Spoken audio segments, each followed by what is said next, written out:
এবার গতবার ওমরায় যেয়ে মানুষের কাছে আল্লাহর ঘরে কথা বলে এসেছিলাম যে তাদের কথা বলবো।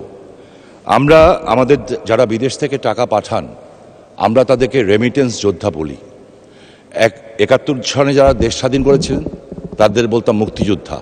তারা দেশ দিয়ে গেছেন বঙ্গবন্ধুর নেতৃত্বে, আর দেশের অর্থনীতিকে সবচেয়ে সবল রেখেছেন এই রেমিটেন্স যোদ্ধারা।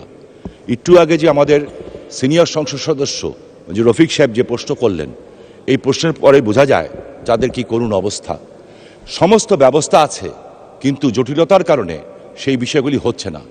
আমার প্রবাসী কল্যাণ মন্ত্রণালয়ের কাছে আমার বিনীত অনুরোধ থাকবে এবং জিজ্ঞাসা থাকবে, এই লোকগুলি যখন হাড় ভাঙা পরিশ্রম করে 40-50 ডিগ্রি সেলসিয়াস বিশেষ করে মিডল ইস্টে কাজ করে, তারপরে সে টাকা পাঠায় এবং আমরা দেশে ভালো অবস্থায় থাকি, তাদের পরিবারও ভালো অবস্থায় থাকে।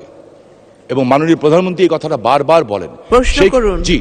সেইখানে তারা যখন দেশে ফিরে, বিশেষ করে এয়ারপোর্টে তাদেরকে যেভাবে হ্যাস্তন্যস্ত করা হয়, আমার কাছে মনে হয় যে সেটা বন্ধ হওয়া উচিত এবং এই মন্ত্রণালয় থেকে নির্দিষ্ট ভলেন্টিয়ার সৃষ্টি করে তারা যাতে একজন ভিআইপি হিসাবে এই দেশে প্রবেশ করতে পারে, সম্মান নিয়ে প্রবেশ করতে পারে, সেই বিষয়ে কোনো ব্যবস্থা গ্রহণ করবেন কি না, করলে কবে নাগাদ করবেন?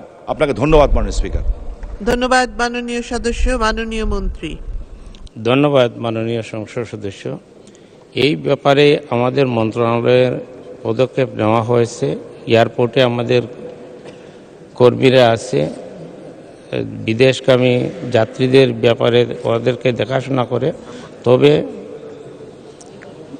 জনবলের সীমাবদ্ধতা আছে, যে কারণে হয়তো সঠিকভাবে দেখাশোনা হচ্ছে না।